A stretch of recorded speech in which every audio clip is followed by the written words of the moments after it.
Let's take audiences back to the beginning a little bit, right? I want to know what that conversation was like to figure out you guys wanted to tackle Race to Survive. Yeah. So I got contacted by one of the casting agents, and they asked if I was interested in doing something like this and who would I pick. So I was like, well, I'd pick my friend Jeff, and so I sent Jeff a text. I'm like, hey, are you sitting down? And if I send you a text like that, it's going to be something absolutely wild. So I'll let Jeff take it from here. Yeah, he sent the text, and I'll never forget. I was in a Mexican restaurant eating with my family at the time, and he sent that text, and I called him immediately, and to figure out because you just never know with Corey what what's going to happen. So it was a big deal to get that call, and then when he told me I knew it was once in a lifetime, and so I couldn't answer immediately. I had to get some ducks in a row, and then once I got those ducks in a row, I answered and said, "Let's do this." So it was definitely an amazing moment in my life to get that call to possibly do this. Yeah, and what's that? What kind of preparation did you guys do, like working together to kind of navigate maybe the early stages of what you thought was ahead for you guys as a team? Yeah, Yeah. so go ahead. I was gonna Go. say, so we were living in different states. He was in Indiana, I was in Tennessee at the time. So we actually didn't do a lot of in-person working together trying to figure this out. It was a lot of texting and emailing and phone calls back and forth, just saying, hey, like I have this gear, you have that gear, blah blah blah blah blah. And a lot of sending like YouTube videos back and forth of different survival things and shelter building and all of that. But that's where I think we're different than a lot of the teams, whereas most of them, they live together or live close, so they're able to actually practice together as a team. Whereas for us, I mean, there's 1,000 miles between us. For sure.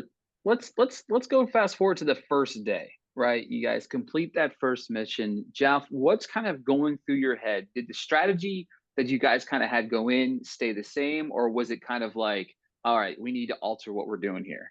Yeah, so that first day was wild, just crazy. You get dumped into this adventure that you've never done before with all these other aspects. But at the end of that first day, I feel like we were both very confident in where we were and what we were doing, and that we had the skills to finish what we needed to finish. So our plan from the beginning was to get all the food caches, was to move with purpose, but not go crazy. This is a marathon, not a sprint type thing. So really, at the end of that first day, when we set up our first camp, I really felt like we were both on the same page. We were both feeling good, and we were both ready to just keep on with the strategy that we had. Yeah, Corey, to you, your thoughts on maybe you go through the second competition. Where are you at mentally whenever you kind of get to your landing spot? Yeah, at the end of race two, I think we were both kind of beat up, but I mean, still mentally in a good spot. Physically, we were excited for a couple days just to kind of have some downtime, try to let Jeff's ankle heal, try to let my head start to feel a little bit better. But yeah, like mentally, we were in it. It's one of those things where um if we looked around at everybody else that was in it, I mean, everybody was beat up. So it's not like it was just us. It was literally everybody. And so because of that, it's like that makes you feel better knowing that you're not really at a disadvantage compared to the other teams.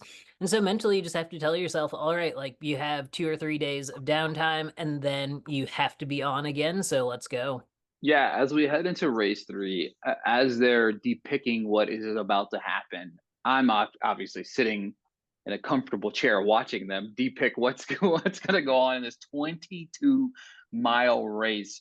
What's it like kind of reading through what is ahead for you guys? Yeah, so I think for us, I think we both have the same mentality that it's you eat an elephant one bite at a time. So I don't think we focus too much on what's way far ahead, but to try to focus on the daily challenge or this section challenge.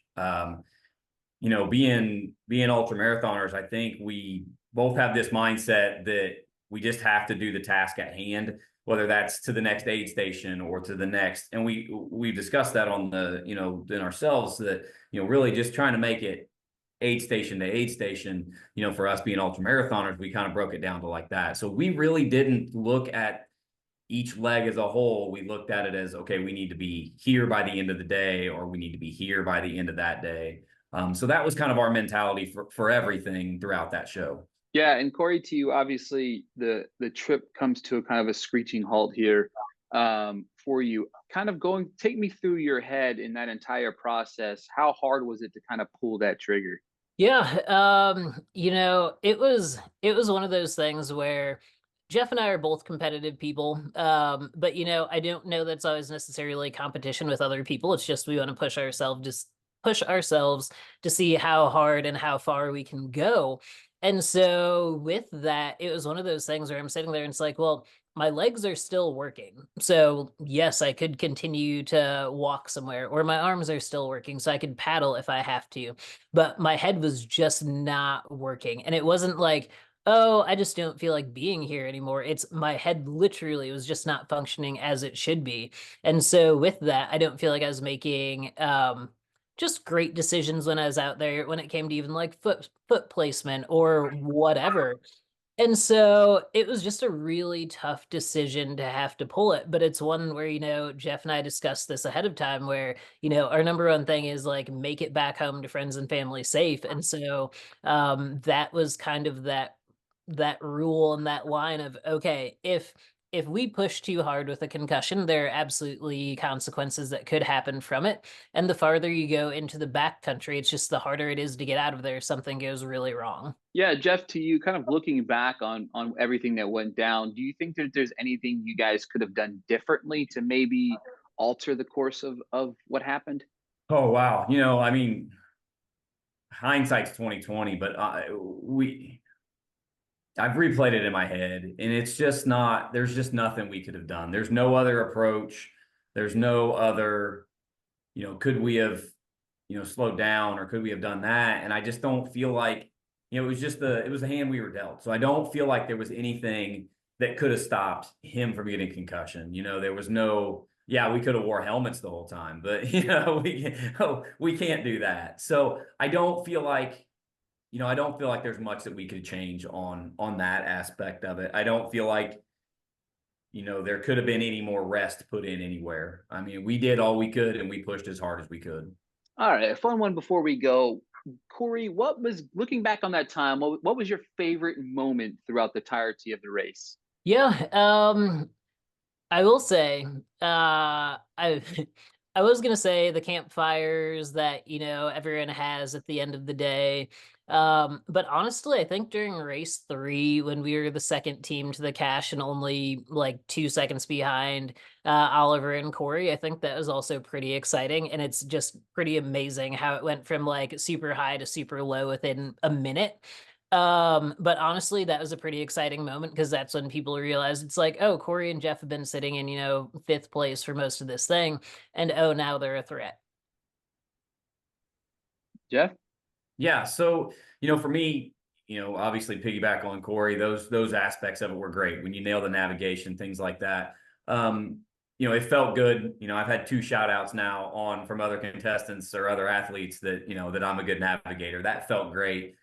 For me, the moments that I really cherished were getting to spend time in such an amazing landscape with Corey, with amazing people, to just, I think I even said in that one soundbite, look at this mountain. This is why I'm here. And it's genuinely just being in a beautiful situation and being there with amazing people. So, spending time with Corey and doing that, I think that was for me the highlight of this whole experience.